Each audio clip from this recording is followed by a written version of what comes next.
கம்பு ஒரு 5 மணி நேரம் வந்து நான் ஊற வச்சுருக்கேங்க. இது வந்து நான் காலையிலேயே ஊற வச்சுட்டேன். மதியம் வந்து இதை வந்து இப்போ நல்லா கழுவிட்டு, அதுக்கப்புறமாக ஒரு வடிகட்டியில் வந்து இதை வந்து நான் வடித்து எடுத்துக்க போகிறேன். சல்லடை இருந்தால் அதில் கூட நீங்கள் வந்து வடிச்சுக்கலாம். தண்ணி இல்லாமல் நல்லா வடித்து எடுத்துக்கோங்க. துணியில எல்லாம் ஆறப்போட வேண்டியதில்லை. நல்லா தண்ணி வடிஞ்சால் போதும். இது வந்து ஒரு மிக்ஸி ஜாரில் சேர்த்திக்கலாம். இப்போ வந்து ரவை குருணை மாதிரி இதை வந்து அரைச்சி எடுத்துக்கணும். அரைச்சி எடுத்து அந்த கம்பு குருணை பாருங்கள், இந்த பாத்திரத்தில் வந்து சேர்த்திருக்கேன். நான் எடுத்த கம்பு அளவு வந்து இந்த டம்ளரில் 1 டம்ளர் அளவுக்கு கம்பு எடுத்து ஊற வச்சுருந்தேன். அதே டம்ளர்லேயே 3 டம்ளர் அளவுக்கு தண்ணி குக்கரில் வந்து இப்போ நான் சேர்த்திருக்கேன்.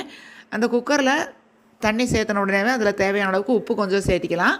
அதில் வந்து இப்போ கம்பு குருணை அரைச்சி வச்சுருந்தேன் இல்லைங்களா மிக்ஸி ஜாரில், அதையும் சேர்த்தி நல்லா கட்டிகள் இல்லாத அளவுக்கு இந்த விஸ்கு வச்சு நல்லா கலந்து விட்டுட்டு அடுப்பு ஆன் பண்ணிவிட்டு குக்கர் க்ளோஸ் பண்ணி விசில் போட்டு 3 விசில் வேக விட்டு எடுத்துக்கோங்க.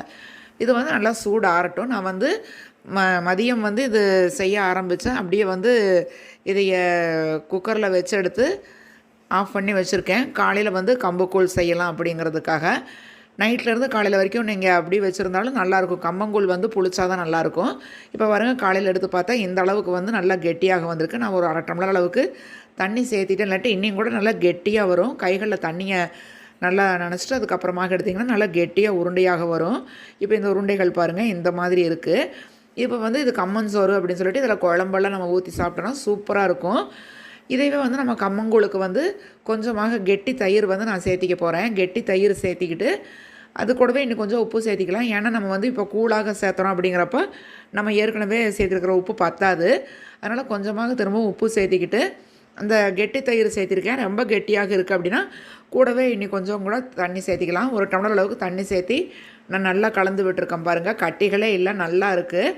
இப்போ இந்த அளவுக்கு வந்து கரைச்சி எடுத்திருக்கேன். பெரிய வெங்காயம் பொடியாக கட் பண்ணது சேர்த்திருக்கேன்.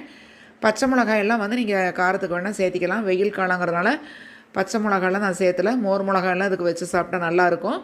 நான் வந்து மாங்காய் மட்டும் ஊறுகாயாக செஞ்சுருந்தேன். அது வந்து இது கூட சேர்த்திருக்கேன்.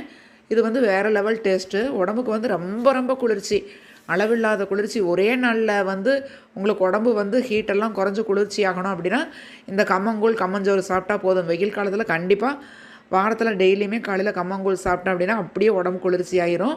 அப்படியே நம்ம வயிறு ஃபுல்லாக ஏசி மாதிரி இருக்கும், அந்த அளவுக்கு குளிர்ச்சி.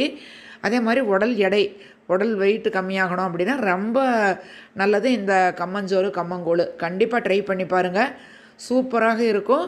இதே மாதிரி நெக்ஸ்ட் வீடியோவில் உங்களை மீட் பண்ணுறேன். வாழ்க வையகம், வாழ்க வளமுடன்.